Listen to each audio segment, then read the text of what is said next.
পৃথিবীতে যতটি প্রাণ আছে প্রতিটি প্রাণকে মৃত্যুবরণ করতে হবে। সূরা আলী ইমরানের 185 নম্বর আয়াতে আল্লাহ তাআলা ইরশাদ করছেন, কুল্লু নাফসিন যায়িকাতুল মাউত।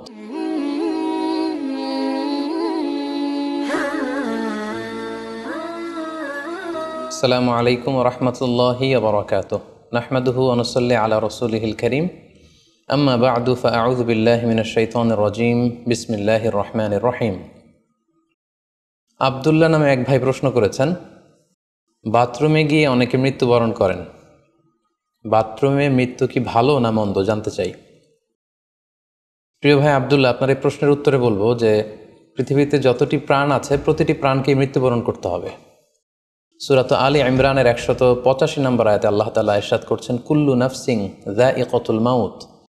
অর্থাৎ প্রতিটি আত্মাকে মৃত্যুর স্বাদ আস্বাদন করতে হবে। আমরা পৃথিবীতে যারাই এসেছি আবার এই পৃথিবী থেকে বিদায় নিতে হবে, আমাদেরকে মৃত্যুবরণ করতে হবে। এটা হচ্ছে চিরসত্য বা মহাসত্য, এবং এই চিরসত্যটি কম বেশি আমরা সবাই জানি। কিন্তু আমরা কোথায় মৃত্যুবরণ করব এ ব্যাপারে আমরা কিছুই জানি না। কিভাবে আমাদের মৃত্যু ঘটবে, কোন প্লেসে কোন জায়গাতে আমরা মরব এ ব্যাপারে আমরা কিছু জানি না। এবং সে ব্যাপারে সূরাতুল লোকমানের 34 নম্বর আয়াতে আল্লাহ তাআলা ইরশাদ করছেন, ওয়ামা তাদরি নাফসুম বিআইয়ি আরদিন তামুত ইন্নাল্লাহা আলিমুন খাবীর। অর্থাৎ কোনো মানুষই জানে না, কোনো প্রাণী জানে না যে সে কোন প্লেসে কোন জায়গায় মৃত্যুবরণ করবে। এ ব্যাপারে শুধুমাত্র কেবলমাত্র আল্লাহ তাআলাই জ্ঞান রাখেন। ইন্নাল্লাহা আলিমুন খাবীর, তিনি মহাজ্ঞানী এবং সব ব্যাপারে তিনি খবর রাখেন। তাহলে কোরআনের দুটি আয়াতের মাধ্যমে আমরা জানতে পারলাম যে আমরা প্রত্যেকেই মৃত্যু স্বাদ আস্বাদন করতে যাচ্ছি। আমরা মরবো এটা নিশ্চিত, কিন্তু কোথায় মরবো, কোন জায়গায় আমাদের মৃত্যু ঘটবে, সংঘটিত হবে, এই ব্যাপারে আমরা কিছুই জানি না। এবার যদি আমরা সরাসরি প্রসঙ্গে আসি, সেটা হচ্ছে বাথরুমে গিয়ে যদি কেউ মৃত্যুবরণ করে, হ্যাঁ সেটা হতে পারে। বাথরুমেও কেউ মৃত্যুবরণ করতে পারে, এবং অনেক সময় আমরা শুনেছি যে বাথরুমে অনেকে ইন্তেকাল করেছেন, মৃত্যুবরণ করেছেন। এখন এই বাথরুমে মৃত্যুবরণ করা এটা ভালো কি মন্দ, এটা তিনি জানতে চেয়েছেন। আসলে বাথরুমের ভেতরে কেউ মৃত্যুবরণ করলে এটা ভালো মৃত্যু নাকি খারাপ মৃত্যু, এ ব্যাপারে কোনো হুকুম দেওয়ার বা ডিসিশন দেওয়ার সুযোগ আসলে আমাদের নেই। কেননা এ ব্যাপারে ইসলাম আমাদেরকে কিছু জানায়নি। কারণ নিছক বাথরুমের ভেতর মৃত্যু যদি হয় তাহলে এটা খারাপ মৃত্যু বা খারাপ সাইন, সে জাহান্নামে যাবে, এরকম কথা বলার কোনো সুযোগ নেই। নিছক একটা নির্দিষ্ট জায়গায় কারণ মৃত্যুর কারণে এটা খারাপ মৃত্যু বা ভালো মৃত্যু বলে আসলে কোনো ধরনের সিদ্ধান্তে আসা যায় না। কারণ বাথরুমে নানাভাবে মানুষের মৃত্যু হতে পারে। কেউ হয়তো অজু করতে যেয়ে বাথরুমের ভিতরে মৃত্যুবরণ করেছে, অথবা কেউ গোসল করতে যেয়ে মৃত্যুবরণ করেছে, এটাও হতে পারে, অথবা প্রাকৃতিক কাজ সারতে যেয়ে বাথরুমে তার মৃত্যু হয়েছে। এর কোনোটির ক্ষেত্রেই এই মৃত্যুটি খারাপ মৃত্যু এভাবে কোনো সিদ্ধান্তে আসা যাবে না। সিদ্ধান্তে আসা যাবে এভাবে, অথবা ধারণা করা যাবে, প্রবল ধারণা করা যাবে এভাবে যে সে তার জীবনটা কিভাবে কাটিয়েছে। তিনি যদি ঈমানের উপর থাকেন, ইস্তেকামতের উপর থাকেন, আল্লাহ এবং আল্লাহ রাসূলের উপর দৃঢ় বিশ্বাসের উপর থাকেন, তিনি যদি সৎ কর্ম করে থাকেন এই পৃথিবীতে, তাহলে তার বিদায়টা, তার মৃত্যুটা ভালো মৃত্যু হয়েছে বলে আমরা প্রবল ধারণা রাখতে পারি। কিন্তু কে জান্নাতি হবে আর কে জাহান্নামী হবে এ ব্যাপারে শুধুমাত্র আল্লাহ তাআলা ডিসিশন দিতে পারেন।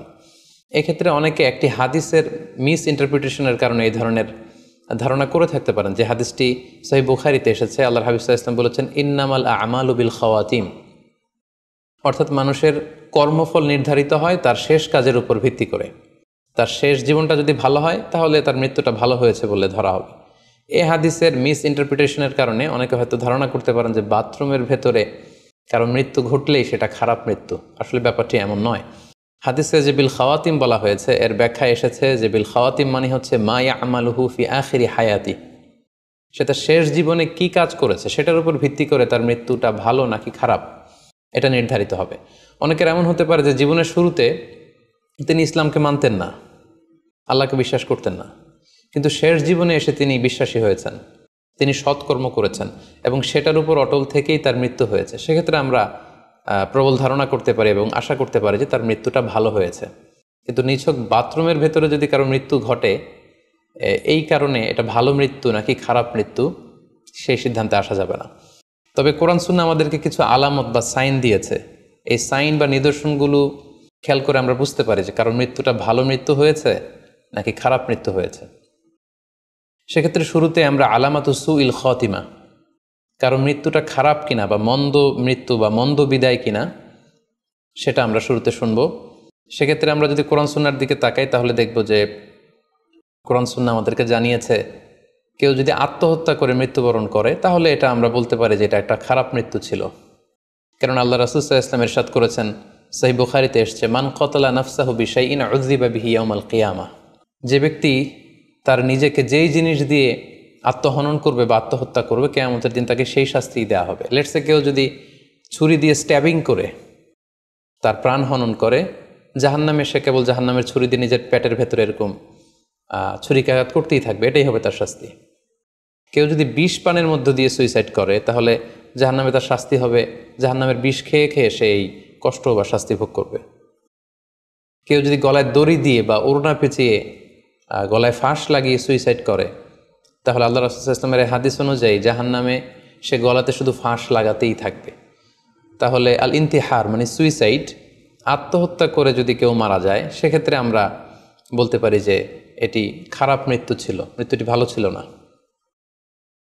তাছাড়া কোনো ব্যক্তি যদি কবিরা গুনাহ সম্পাদন করা অবস্থায় ইন্তেকাল করে, লেটসে কেউ মদ পান করা অবস্থায় তার মৃত্যু ঘটেছে, কিংবা ব্যভিচার করা অবস্থায় তার মৃত্যু ঘটেছে, কিংবা কারো উপর সে জুলুম বা অত্যাচার করছিল, এরকম বড় কোনো কবিরা গুনাহ সম্পাদন করা অবস্থায় যদি কারো মৃত্যু ঘটে যায় সেক্ষেত্রে বলা যেতে পারে যে মৃত্যুটি খারাপ ছিল। পাশাপাশি বাবা মা যদি কোনো ভ্যালিড কারণে সন্তানের অন্যায়ের কারণে সন্তানের প্রতি রেগে থাকেন এবং ওই অবস্থায় যদি সন্তানের মৃত্যু ঘটে তাহলে এটি একটি খারাপ মৃত্যু ছিল বলে ধারণা করা যেতে পারে। এবং স্বামী যদি তার স্ত্রীর প্রতি রেগে থাকে কোনো স্ত্রীর অন্যায়ের কারণে এবং সেই অবস্থায় যদি স্ত্রীর মৃত্যু ঘটে তাহলে এই মৃত্যুটি মন্দ মৃত্যু বা খারাপ বিদায় ছিল বলে আমরা ধারণা করতে পারি। সবশেষে বলবো যে কোনো ব্যক্তির মৃত্যুতে যদি গোটা মুসলিম কমিউনিটি আনন্দ প্রকাশ করে, উল্লাস করে, এটাও ওই ব্যক্তির খারাপ মৃত্যু ছিল বলে ধরে নেওয়া হবে। কারণ সবাই তার অন্যায় থেকে, অত্যাচার থেকে, তার অনিষ্ট থেকে বাঁচার জন্য চাচ্ছিল, তার হাফ ছেড়ে বেঁচেছে। সো গোটা মুসলিম উম্মার ভালো লোকরা যদি কারোর মৃত্যুতে আনন্দ প্রকাশ করে তাহলে তার মৃত্যুটা খারাপ মৃত্যু ছিল বলে ধরে নেওয়া যাবে। এই সমস্ত আলামতগুলো যদি আমরা খেয়াল করি, এগুলোর ভিত্তিতে বলা যেতে পারে যে তার মৃত্যুটা মন্দ ছিল, তার বিদায়টা খারাপ ছিল। এবার আমরা যদি হুসনুল খাতিমা অর্থাৎ ভালো বিদায়, কোনো ব্যক্তি যখন আমাদের থেকে বিদায় নিল, মৃত্যুবরণ করলো, তখন আমরা কিভাবে বুঝবো যে বিদায়টা ভালো ছিল এবং এই লোকটা আশা করি যে জান্নাতি হবে, এটা আমরা কিভাবে বুঝবো? প্রথমত বোঝার মাধ্যম হচ্ছে আন-নুতকু বিশ-শাহাদাতি ইনদাল মাউত। মৃত্যুর সময় যদি কেউ আল্লাহর জিকির করা অবস্থায়, আল্লাহকে স্মরণ করা অবস্থায় কিংবা শাহাদাত বাণী পাঠ করে যদি মৃত্যুবরণ করতে পারে তাহলে আশা করা যায় যে এই মৃত্যুটা খুব ভালো মৃত্যু হয়েছে। কারণ আল্লাহ রাসূল সাল্লাল্লাহু আলাইহি ওয়াসাল্লাম সুনানে আবু দাউদের এক বর্ণনায় ইরশাদ করেছেন, মান কানা আখিরু কালামিহি লা ইলাহা ইল্লাল্লাহ, যে ব্যক্তির শেষ বাক্য হবে লা ইলাহা ইল্লাল্লাহ এবং এই কালিমাতুত তাইয়্যিবা, এটা পরে যদি কেউ শেষ নিঃশ্বাস ত্যাগ করতে পারে তাহলে সে জান্নাতে প্রবেশ করবে বলে আল্লাহ রাসূল সাল্লাল্লাহু আলাইহি ওয়াসাল্লাম আমাদেরকে সুসংবাদ দিয়েছেন। তাহলে মৃত্যুর আগে কালিমা পরে মরতে পারা এটা একটা সৌভাগ্যের বিষয় এবং এটা একটা ভালো সাইন। পাশাপাশি বিশ্বাসী ব্যক্তিরা, ইমানদাররা যখন মৃত্যুবরণ করে তখন তাদের কপাল ঘেমে যায়, অর্থাৎ মৃত্যুর পরে মৃত ব্যক্তির কপালে হাত দিয়ে যদি আমরা দেখতে পাই যে কপাল ঘেমে আছে, সোয়েটিং, প্রচণ্ড ঘামছে, এটা দেখেও আন্দাজ করা যেতে পারে বা ধারণা করা যেতে পারে যে মৃত্যুটা ভালো হয়েছে। কেননা সুনানে তিরমিজির বর্ণনায় আল্লাহ রাসূল সাল্লাল্লাহু আলাইহি ওয়াসাল্লাম ইরশাদ করেছেন, আল মুমিনু ইয়ামুতু বিআরাকিল জাবিন, বিশ্বাসীরা যখন মারা যায় তখন তাদের কপাল ঘেমে যায়। সো অনেক আল্লাহওয়ালা ভালো মানুষের মৃত্যুর পরে আমরা এটা দেখেছি বা শুনেছি যে ইন্তেকালের পরে তাদের কপাল ঘেমেছিল এবং সেটা দেখে কিন্তু বোঝা যাবে যে মৃত্যুটা ভালো ছিল। পাশাপাশি জুমার রাতে যদি কেউ ইন্তেকাল করে, বৃহস্পতিবার দিবাগত রাতে, নিঃসন্দেহে সেক্ষেত্রে লোকটার ইমানদার হতে হবে, সৎ ব্যক্তি হতে হবে। সেক্ষেত্রে এটা একটা ভ্যালিউ অ্যাড করবে যে জুমার রাতে সে ইন্তেকাল করেছিল। রমাদান মাসে যদি কেউ ইন্তেকাল করে এটা একটা খুশনসিব তার জন্য। পাশাপাশি হজের সফরে যদি কেউ, হজের যে দীর্ঘ সফর, এই সফরে যদি কেউ ইন্তেকাল করে এটা একটা ভালো মৃত্যু বলে ধর্তব্য হবে। পাশাপাশি কেউ যদি জেহাদের ময়দানে শহীদ হওয়ার সৌভাগ্য লাভ করে, নিঃসন্দেহে এটা সবচেয়ে শ্রেষ্ঠ মৃত্যু। আল্লাহ তাআলার কাছে সবচাইতে শ্রেষ্ঠ মৃত্যু হচ্ছে শাহাদাতের মৃত্যু, এবং শহীদের দেহ থেকে গড়ে গড়ে পড়া, মাটিতে পড়া যে রক্তের ফোঁটা, এই ফোঁটাটা আল্লাহ তাআলার কাছে খুব প্রিয়। সো নিঃসন্দেহে শাহাদাতের মৃত্যু এটা পৃথিবীর শ্রেষ্ঠতম মৃত্যু। এবং সৎ কাজ করা অবস্থায়, কোনো আমলে সলেহ ভালো কাজ করা অবস্থায় যদি কারো মৃত্যু ঘটে, লেটসে কেউ তেলাওয়াত করছিল, হি ওয়াজ রিসাইটিং দ্য হোলি কোরআন, ওই অবস্থায় তার মৃত্যু হয়েছে, কিংবা রোজা মুখে ছিল, সে অবস্থায় তার মৃত্যু হয়েছে, অথবা সেজদায় পড়েছিল, সেজদারত অবস্থায় তার মৃত্যু ঘটেছে। এগুলো হুসনুল খাতিমা, অর্থাৎ ভালো বিদায় বা ভালো মৃত্যুর আলামত।